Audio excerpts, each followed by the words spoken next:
Most alien. This is another one of my long-running YouTube channels I listen to. It's SFIA, hosted by Isacc Arthur.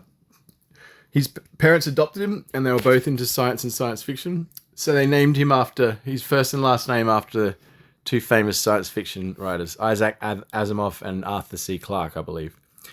Yeah, he's very smart. He's a qualified physicist. He was in the army. He's head of some astronomical academic-y thing, and he lives in a homestead away from, the hustle and bustle. He's an interesting guy, and he does these really fucking cool deep dive futurist type videos on literally everything. And he gets pretty far out there by anybody's standards, but he does stay, which I appeals to me, within known physics. Like he's got a few where he deliberately talks about things that would be cool if we could break laws of physics, but he's a rationalist. So I'm just going to give you a snippet. He has an Elmer Fudd speech impediment, by the way, but he's talking about transhumanism. The title of the video is "God-like Aliens," and he has this great little part where he just rolls out scenarios of just how terrifying an encounter with transhumanist or trans alienist people would be, with the amount of like superhero level skills they would have. So I'll just let it go. As it were, that they are not impersonating gods any more than Superman and such folks are. And we should take a moment to explain that. If you have seen last week's Technological Singularity episode, or any of our episodes on cyborgs, transhumans, posthumans, post-scarcity civilizations, Kardashev 2 civilizations, or smart matter, then you'll probably already have a good idea. So yeah, there's a whole lot of jargon in this community. The Kardashev scale is kind of a bit dated now, but it's basically a scale to judge how big a alien civilization is. Whether they consume an entire planet's energy from the sun or the solar system or a galaxy. And like, we haven't even seen one alien. And the Fermi paradox is basically the paradox of if you do the back of the envelope math, just within known physics, no warp drives, if an alien civilization popped up anywhere in the last 100 million years, in our galaxy, then if you run the numbers, it actually shouldn't take more than a few million years through expansionist colonization, to be able to colonize the entire galaxy, theoretically. So, and just the fact that we haven't heard a peep from aliens, we haven't found any artifacts from aliens, we haven't seen any techno signatures on a large scale. So it's like, well, are we the first ones? Are they not in our galaxy? Is it very rare? Yada yada. So, but I digress. We'll go back to this one. Yeah, how big the power upgrade can be with one of these folks. They're not some modern humans stepping out of a time machine to the days of yore with a STEM background and a backpack full of modern gadgets.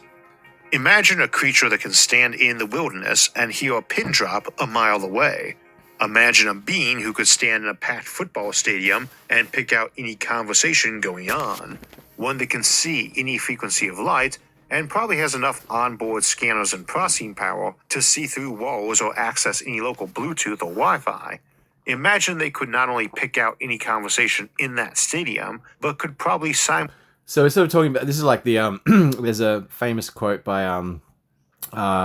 Carl Sagan, I believe, that any technology sufficiently advanced is indistinguishable from magic.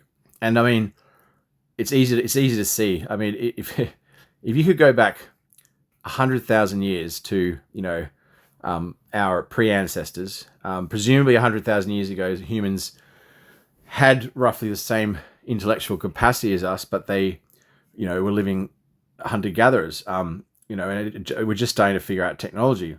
So, but presumably they were still human. I'm not sure how far back you go to start talking to a retarded chimp, But yeah, I mean, imagine if you could go back in time and just show them a fucking Galaxy S24. It is magic, you know. And that's just to screen everything. The actual fabrication of silicon chips is literal mystical magic. I'm going to do a video about that soon. So anyway, attains to hear and comprehend all of them. A good luck sneaking up on this person. Now, they might be bulletproof. They might be able to dodge machine gun fire. They might not need superhuman speed or toughness due to their reflexes and predictive capabilities. They might be coordinated enough that when you went to shoot them, they kicked a piece of gravel right into your gun barrel or right between your eyes. They probably still obey the known laws of physics, so they're not doing Superman or Thor or Hulk-style overpowered stuff, but they would flat out murder any one of those gentlemen because they already know all the million little tricks to overcome superpowers and to optimize the use of. Yeah, I think he did this reference just to. He's a nerd. Just to sort of like reference, you know, in superhero movies, you know, there's obvious like breaking of the laws of physics. You know, like Iron Man, the technology on that suit's pretty fucking cool, but end of the day is, you know, he's inside a metal suit. If he gets flung across, you know, by some bigger fucking superhero and hits a wall, you know, it's still going to be like a car crash. You know, according to the folklore and mythology of Marvel, Iron Man doesn't like that. They just, you know, I'm not going to go find a nerd forum talking about. Oh, but actually, Iron Man has no, like it's really not possible. Like, you know, if you want to hit a wall in a suit, you need to, you know, be supernaturally tough because physics. Theirs in tandem. It's not just that they are more intelligent and inventive than a Reed Richards or Dr. Doom or Lex Luthor. It's that they could probably talk Doom or Luthor into giving up their evil, megalomaniacal ways through sheer charm and psychology. And if that failed, by infecting them with nanobots that could brainwash them or restructure their brain. There's a common tendency for alien ambassadors to come to Earth in sci-fi and get a portrayal very akin to a messenger from God, whereupon we often end up killing them, and most notably in the classic film The Day the Earth Stood Still. This usually results in awesome retribution, and even that's pretty minimal compared to what a real interstellar civilization could do. Realistic aliens have warships that could sterilize our planet all by themselves, and potentially have... He has a lot of like reoccurring themes, and one of them is every interstellar spacecraft is also a deadly, you know, overwhelming weapon because the technology you needed to go fast, you know, a fraction of the speed of light, is automatically a weapon. So, you know, that's one of his sayings. He's got a few. The other one is because he was in the military. He always talks about warfare tactics, and he's like, the first rule of warfare is don't do this, and it's always the first rule of warfare. He's a very likable guy. Trillions of them. And so killing their ambassador violates the first rule of warfare. Never pick on anyone bigger than you are.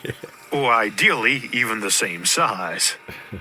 But in the post-human context, shooting the alien ambassador isn't just a bad idea because his civilization will avenge him if they find out. Rather, it's because he's gonna raffle stomp you all by himself. Kill the alien ambassador by blowing his head clean off, and he might stand up a few seconds later to cheerfully inform you that such awesome regenerative technologies and medicines will be freely available to all as soon as our civilization joins their empire, which we should do right now. Or a copy of him might step off his ship looking irritable about what you did to his android avatar he'd been remote controlling. Or his green alien blood might soak into the ground, infecting everything with nanobots that start spewing out war machines, nerve agents, and viruses that look like COVID and Ebola had a kid. All while also probably infecting your entire cyber and digital infrastructure and creating deepfakes so good your own folks are sending command codes to fire your ICBMs off at some place he tricked you into sending them. What they're going to do. And remember, this guy's not special. He's just sporting the usual augmentation that everyone in his culture has. No more divine in their eyes than our smartphones make us in each other's. There was probably nobody acting as a waiter or flight steward on his ship, but if there were, that fellow would be similarly terrifying and unstoppable. Heck, the robot butler, actually plane steward, might come rolling out of the ship firing Gatling guns running on antimatter, so that every bullet out of the tube was a modest-sized nuclear bomb. And all of this is just inside the zone of known physics. We're not even talking about critters who can bend or reverse time, ignore entropy, adjust physical constants, play with gravity or probability, or just fundamentally screw with the programming of reality itself. Godlike is fairly relative, and how awesomely powerful they would be is more of a limitation of our imagination than real physical constraints. To be honest, that earlier contemplation of the typical post-biological alien ambassador is my best fumbling guess at what the typical human is going to be like in a millennia or two, maybe sooner. And of course, we don't really know what their powers would